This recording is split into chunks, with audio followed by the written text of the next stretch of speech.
Ferrari's Formula 1 title bid risks imploding as a disastrous double DNF in the Azerbaijan Grand Prix cost Charles Leclerc another victory and plunged the team into a reliability crisis. Leclerc and teammate Carlos Sainz retired from the Baku race with two unrelated issues, marking the third consecutive Grand Prix weekend in which Ferrari-powered cars have suffered major problems.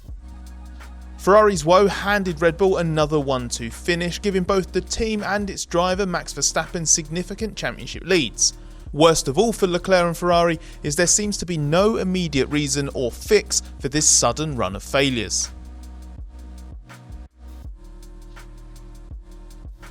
The Azerbaijan Grand Prix was the first time since 2009 that Ferrari has suffered a double DNF because of failures linked to reliability. Sainz and Leclerc were hit by different problems. A hydraulics issue ended Sainz's race on lap 9, while Leclerc's was a very obvious and dramatic smoky power unit failure while leading the race at the end of his 21st lap. Though Baku was a particularly catastrophic example of Ferrari unreliability, it was only a continuation of a worrying recent trend for which there is no obvious sign of a solution. After such a strong start to the season for Ferrari's heavily revised power unit, multiple failures have now been suffered across all three Ferrari-powered teams in quick succession. Leclerc retired from the lead of the Spanish Grand Prix with an issue that the team has still not disclosed. That resulted in a destroyed turbocharger and MGUH. In Monaco, customer teams Haas and Alfa Romeo had 3 MGUK failures between them. Now there's been another dramatic failure for the works team, a different hydraulics issue and 2 more customer team problems, one each at Alfa and Haas. It looks like we can absolve Ferrari of blame for Zhou Guanyu's retirement as his cooling issue came from the Sauber Run team's side. But Haas described Kevin Magnussen's stoppage as a power unit issue. And as he had only taken a new MGUK at the start of the weekend, it's impossible not to make a connection. In fact, there have been so many incidents relating to the MGUK that it's not a huge leap to think it could be something fragile within the energy recovery system. Especially as Ferrari had reportedly introduced a revised MGUK specification alongside its second power unit in Miami, which was not a performance-related change. And it is since the second power units appeared that Ferrari and its customer teams have suddenly encountered so many problems. Earlier in the Azerbaijan weekend, when we asked Ferrari team boss Mattia Binotto about those MGUK failures, he would not comment on whether the run of reliability issues is linked to a new specification of component being introduced. He did, however, confirm an existing reliability concern. And worryingly for Ferrari, he said there was no easy fix, describing Ferrari's priority as protecting the reliability for the next few races while the problem was addressed in the medium-long term. As it turns out, reliability could not be guaranteed for Azerbaijan. So we then asked Binotto after the race if the vulnerability is within the V6 or the energy recovery system, and he said he did not yet know. The major changes to Ferrari's power unit for 2022 were within the internal combustion engine itself, as the ERS was effectively a carryover from the late 2021 upgrade. But Ferrari's knowledge of that system is still relatively immature, and it has worked to revise it further for this year. Evidently, Ferrari is still yet to really understand its problem, so no wonder it doesn't have a solution. After the race, Binotto admitted, "It is a concern, even more so because I do not have the answer I would like to have right now about what the problem was."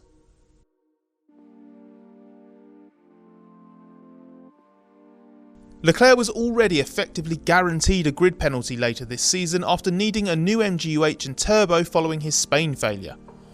Ferrari does not yet know which new components he will require after this setback, but plans to come up with a new power unit strategy in the coming days before the Canadian Grand Prix. If a short-term fix is not possible for the specific problem that has afflicted Leclerc in Azerbaijan, then reducing engine mileage or using a lower engine mode may be necessary in the interim. Ferrari obviously needs to react as quickly as possible to stop this being an issue that completely derails its championship bids.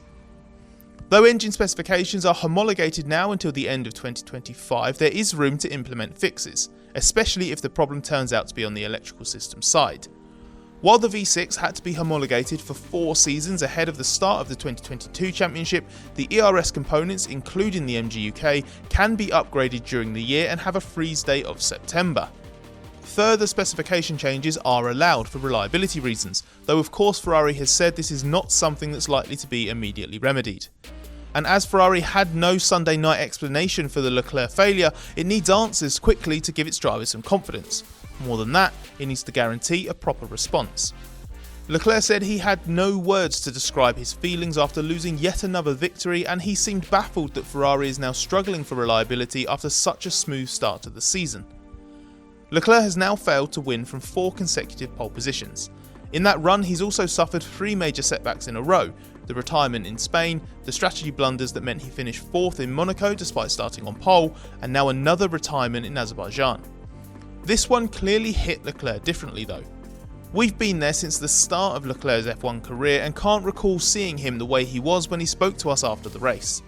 He wore an expression of total frustration and had a tone to match, and while he said a lot of the right things, like the fact he still has faith in Ferrari, he kept his words to a minimum.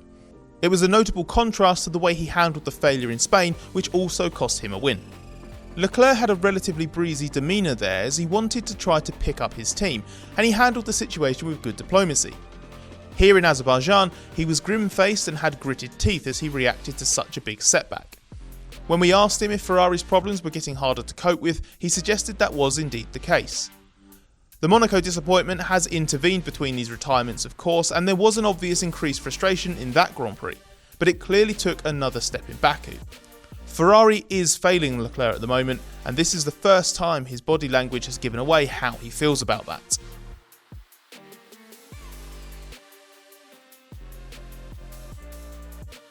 Having been 34 points clear of the field and 46 ahead of main title rival Verstappen after the 3rd race of the season in Australia, Leclerc now has a 34-point deficit to Verstappen. And he's now behind the other Red Bull of Sergio Perez in the championship as well. Meanwhile, Ferrari is a whopping 80 points behind Red Bull in the constructors' standings.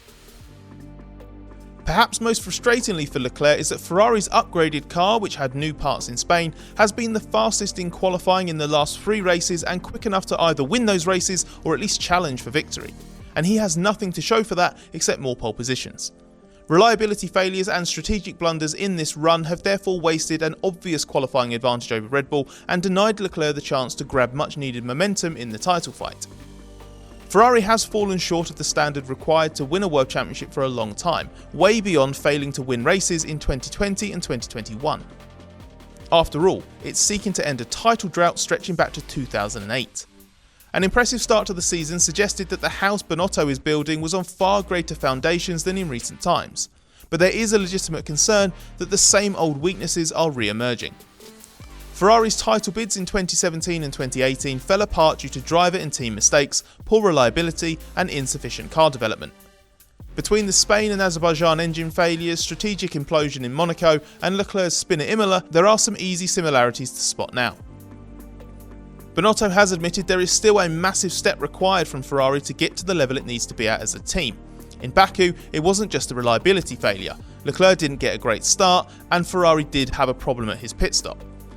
But he says that it's at least better for Ferrari to have the performance in the car and try to improve its reliability, which is exactly the right approach given the homologation rules mean fixing reliability is possible, whereas adding performance isn't once the specification is locked.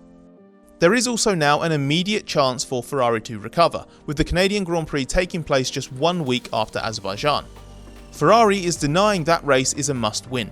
Given its current form, it's at least a must finish.